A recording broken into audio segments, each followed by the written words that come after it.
Blake Corum is one of my favorite handcuffs, probably my favorite handcuff in all of fantasy football. If Kyren Williams goes down, and we've seen that in the past, Blake Corum could absolutely win you your league.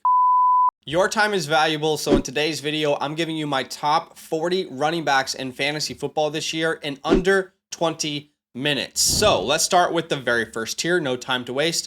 You can see it is appropriately named CMC because CMC is the only running back I am personally taking. If I'm going the first running back off the board, he is my RB1. I know there will be some people concerned about him because of his calf strain. Friendly reminder, he dealt with a similar injury last year. He played through it for the most part, and it's better for him to have that injury right now than heading into week one, right? There's plenty of time for him to recover from it. Last year, nobody in fantasy football scored more points than Christian McCaffrey on a points per game basis. No, I'm not saying no running back. I'm saying no single player scored more points than Christian McCaffrey last year. There's a chance they lose Ayuk. CMC's role could grow through the air, as crazy as that sounds, averaging over 24.5 points per game. I'm not overthinking it personally. I'm taking CMC, but you do you, baby boo. All right, RB1 battle.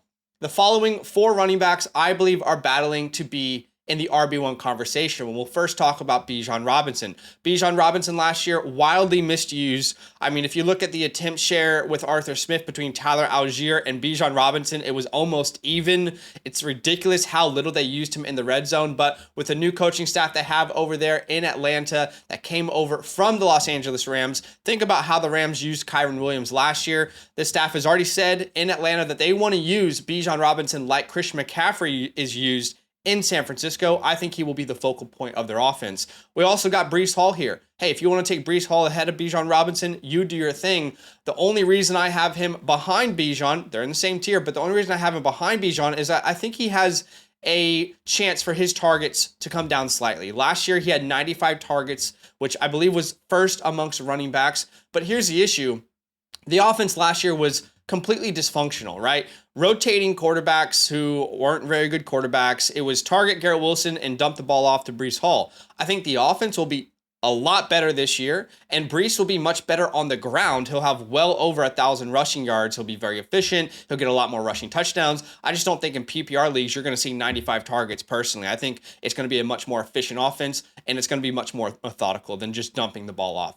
All right, we've also got Jahmyr Gibbs in this tier. Jahmyr Gibbs is a very rare player, okay? I had someone recently ask me, well, why do you not have Derrick Henry ahead of Jahmyr Gibbs? Very simply put, Derrick Henry is never going to touch Jahmyr Gibbs' receiving upside in fantasy football this year. If you're in a half PPR, a full PPR, Jahmyr Gibbs is an absolute monster. He's like one of 2 players in the NFL who could go for 1,000 receiving yards, 1,000 rushing yards. Dude's an absolute monster. 71 targets as a rookie, over 15 points per game as a rookie. He is set to feast. And what we have to acknowledge as well is his role on the goal line grew in the second half of the season. We've also got Saquon Barkley here in the RB1 battle. We know how good Saquon Barkley has been. Now he is joining an offensive line that has been top 5 ranked on PFF for the past 5 years. The Giants offensive line that he's been used to was bottom 5 in the past 5 years. All right, let's move on to the next tier, top 5 battle. These running backs are battling to finish top 5 this year in my projections.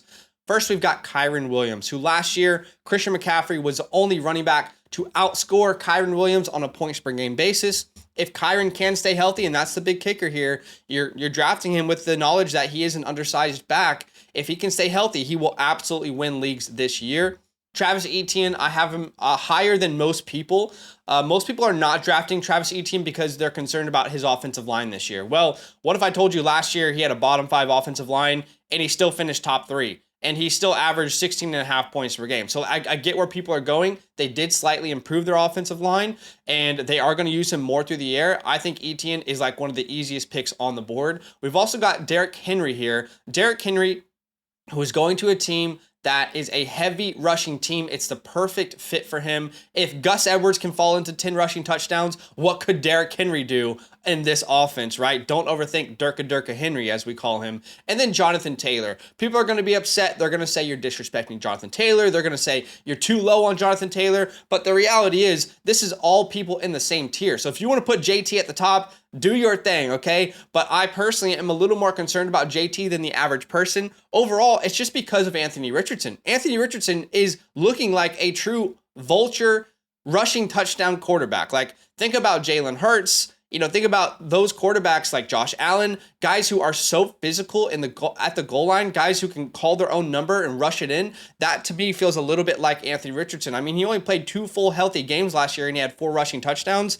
And I also would just lastly say is JT is attached to a quarterback where if Anthony Richardson's in trouble, he can use his own legs and scramble for a first down. He doesn't need to like Tua tags, dump the ball off, right? So Matthew Stafford dumped the ball off to Kyren Williams. So that's why I'm a little bit lower on JT than the average person. All right, moving on to my next tier, the top 10 battle. We've got Alvin Kamara here, the first name. He is a riser for me in the last couple of weeks. I did expect Kendre Miller to kind of establish a larger role this year, but unfortunately he's dealing with injuries again. So I just don't see why Alvin Kamara doesn't finish as a top 10 running back this year, to be quite frank with you guys. Last year averaged the 3rd most points per game. The guy who is supposed to grow a big role from and take away from him is Kendre Miller. He's dealing with an injury, and ultimately Jamal Williams is just not a player that concerns me. So I think Alvin will be like one of the focal points of this offense again. He's the easiest pick in fantasy football right now, like genuinely. We've also got Rachaad White there, who last year finished as the RB4,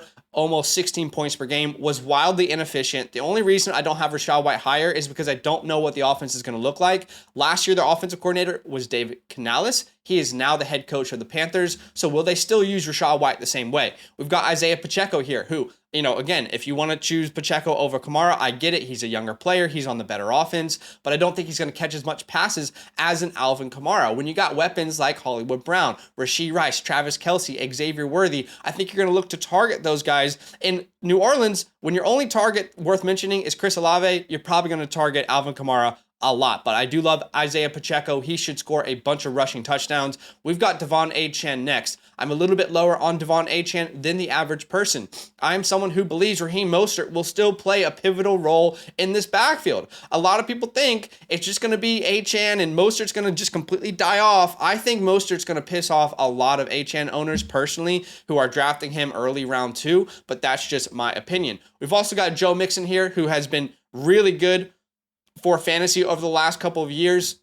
Hasn't been efficient, but he's joining another offense like he had in Cincinnati with a good quarterback and good wide receivers. He should have plenty of opportunities to score touchdowns. We've also got Josh Jacobs, who I think the community is sleeping on just a little bit. Yes, he is in an offense now that splits times with their running backs. That's what Green Bay does, but he's on the best offense he's ever been a part of, and we know how freaking damn good he can be. Like an entire offseason where he's actually training, actually with his team. I think he's got a chip on his shoulder. I'm really excited to draft Josh Jacobs. And we've also got Jimmy Let James Cook, finished as the RB12 last year, almost 14 points per game. And what people are missing with James Cook is the second half of the season when Joe Brady became the offensive coordinator, he took off. And that is the direction I think this team might go this year. I think James Cook without Stephon Diggs could be even more involved in the air as well. All right, moving on to the top 15 to 20 battle. Just checking my time here to make sure I honor my under 20-minute statement. Top 15 to 20 battle. First name I got there for you guys is Aaron Jones. Now, I understand a lot of people are concerned about Ty Chandler. I don't understand why you are concerned about Ty Chandler. To me, it's like, I view, okay, so Ty Chandler is to Aaron Jones what Dameon Pierce is to Joe Mixon. It's like, it's not concerning me. I'm not drafting a guy because of that. And I just think this offense is going to be better than people give it credit for. Aaron Jones is, definitely still, when healthy, one of the better running backs in the NFL. If you look at the second half of the season last year when he came back from injury, averaging well over 5 yards per carry, in the playoffs averaging over 110 yards per game, he was a monster. If he stays healthy, he will be a huge, huge deal. I've also got Ken Walker, who is a riser for me in this recent release of rankings. Ultimately, I just believe this offense is going to be a little bit better with Ryan Grubb now play calling.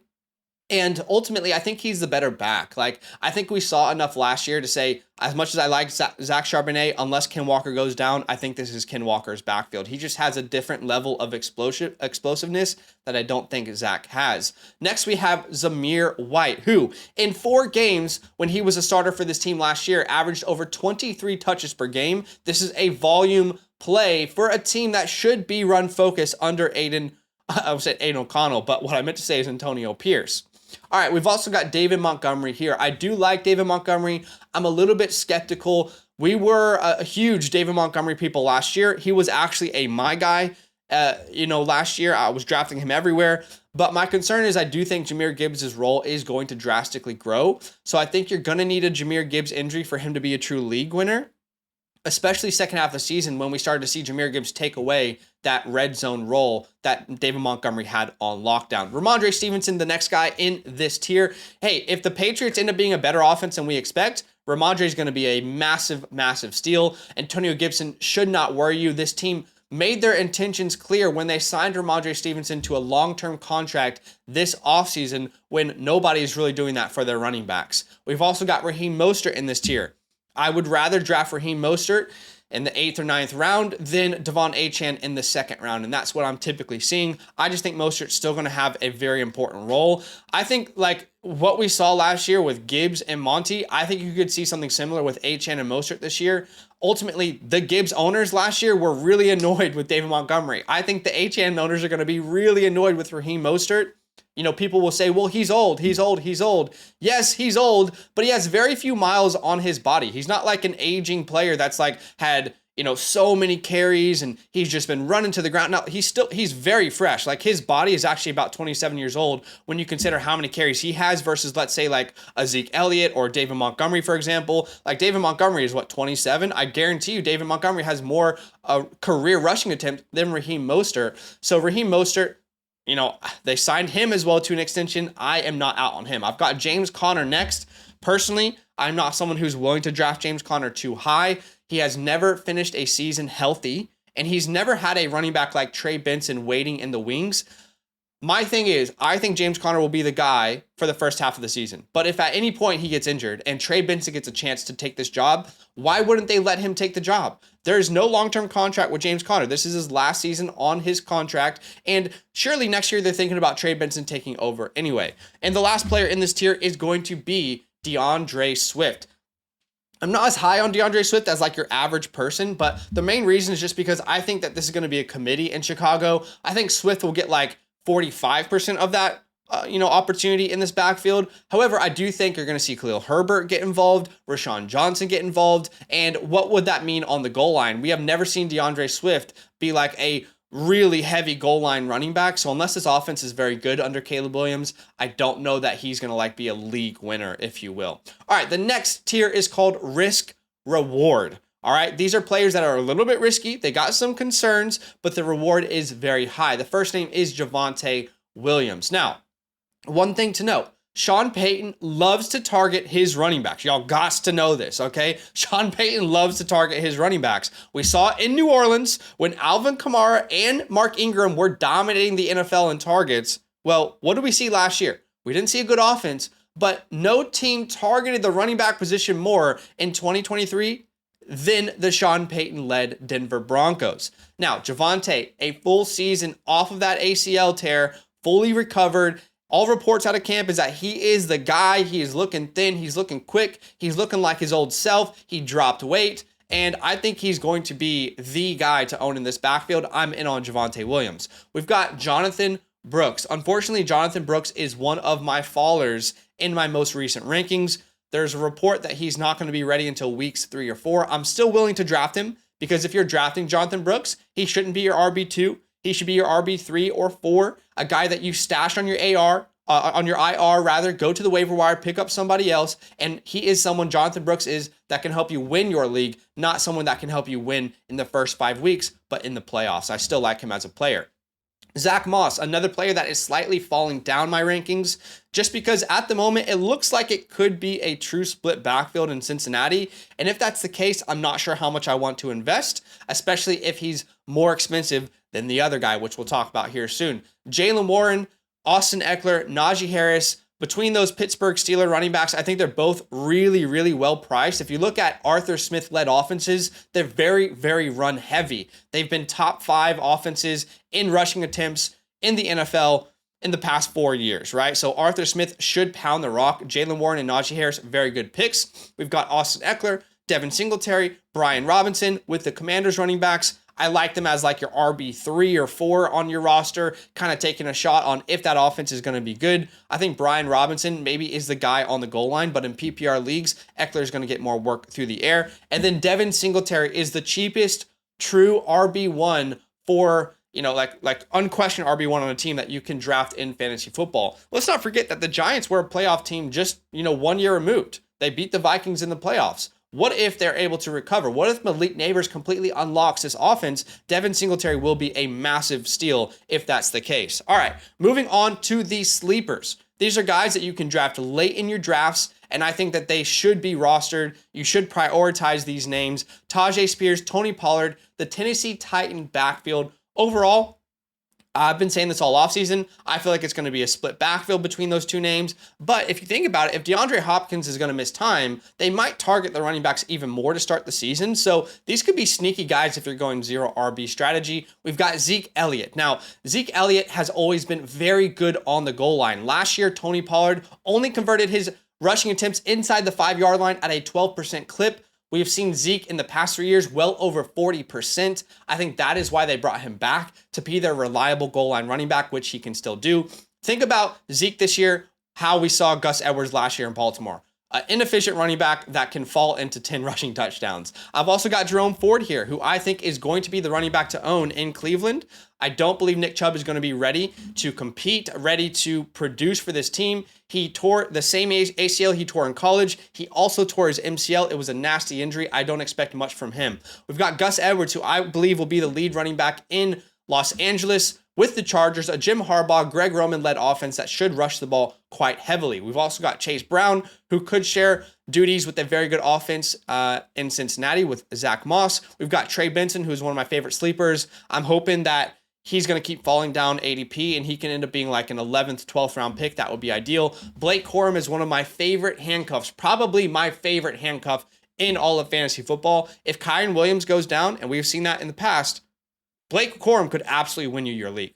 Sean McVay running backs, I want as many Sean McVay running backs as I can get. So if you're going to draft Kyren Williams, make sure you handcuff him with Blake Corum. And the last name here is Chuba Hubbard. And again, similar to Jonathan Brooks, you can take Jonathan Brooks in rounds 9, 10. Then you can go get Chuba Hubbard in rounds 11 or 12 to lock up that backfield. If you want to lock up the backfield, just make sure it's an affordable backfield to do so. That is the Carolina Panthers backfield. So my top 40 running backs in under 20 minutes. Was this helpful? All right. Did I bring enough information for you guys? Well, just a heads up, I got a cheat sheet available. If you want to unlock it, all you got to do is become a Mother Flocker member with the promo code LAND. You unlock all the premium tools on our website, as well as my cheat sheet to go help you kill your fantasy drafts. Thanks for watching, and go win your league all up. Now that those idiots are done talking, who needs some rankings? Hell yeah, I need some rankings. Then use promo code LAND, LAND, for 30% off any membership at flockfantasy.com. Oh.